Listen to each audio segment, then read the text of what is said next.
दर्शकों नमस्कार।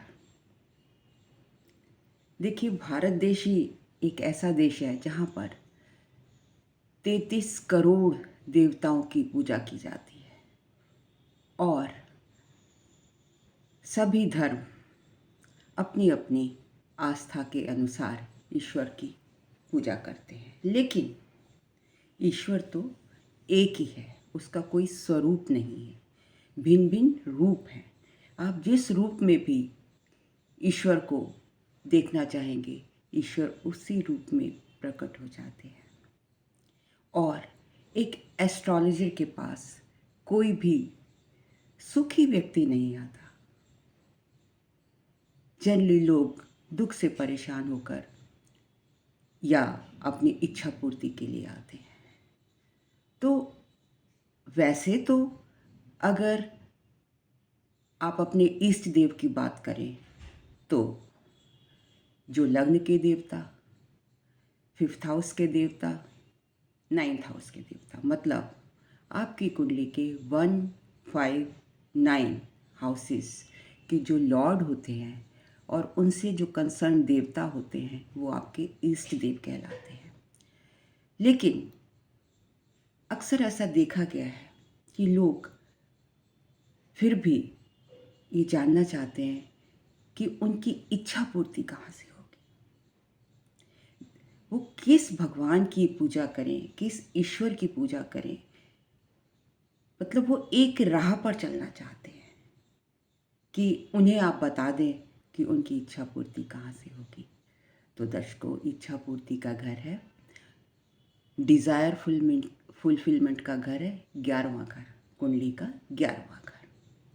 और लग्न के अनुसार भिन्न भिन्न 12 राशियाँ 11वें घर में आती हैं। तो आपको एक लेमैन के हिसाब से मैं बताती हूँ, जिसको एस्ट्रोलॉजी आती है और जिसको नहीं भी आती है, तो वो किस तरीके से किस देवता की पूजा करे तो उसकी इच्छा पूर्ति होगी। देखिए, कुंडली में 9 ग्रह होते हैं और 12 घर, और 11वां घर है हमारा इच्छा पूर्ति का।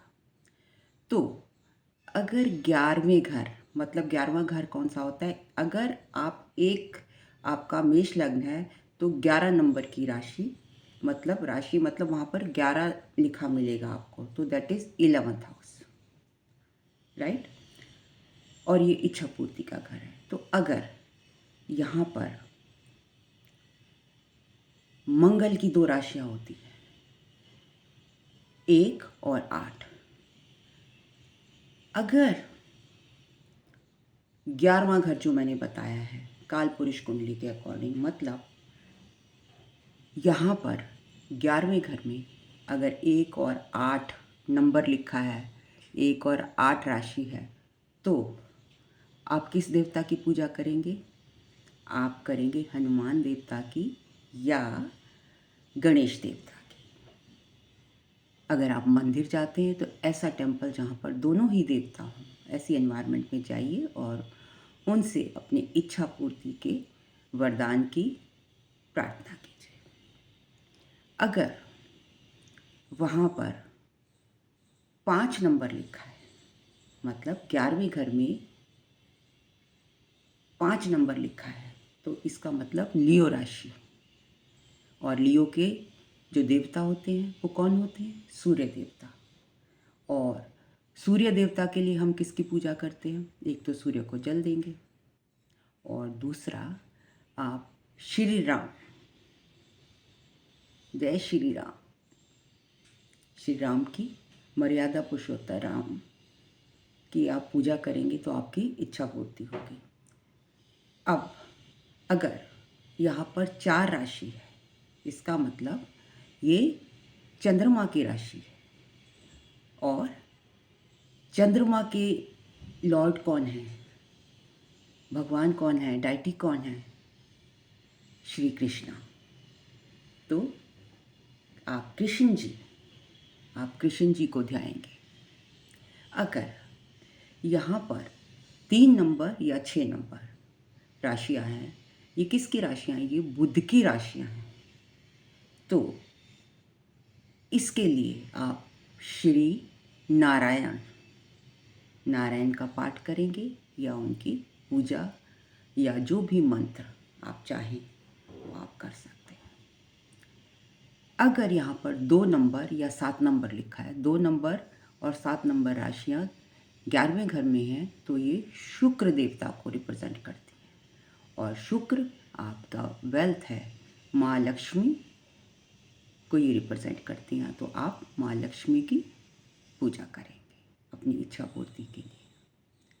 अगर यहाँ पर नंबर 9 या नंबर 12 लिखा है तो ये बृहस्पति देवता को बिलोंग करता है और उसके लिए आप नारायण या लॉर्ड विष्णु, एक ही बात है, उनकी सेवा करेंगे, उनकी पूजा करेंगे तो आपकी इच्छा पूर्ति होगी। अगर यहाँ पर 10 नंबर या 11 नंबर जो शनि देव की राशि है, ये कार्मिक राशियाँ हैं, तो इनके जो डायटी हैं वो कौन है? वो हैं शंकर भगवान।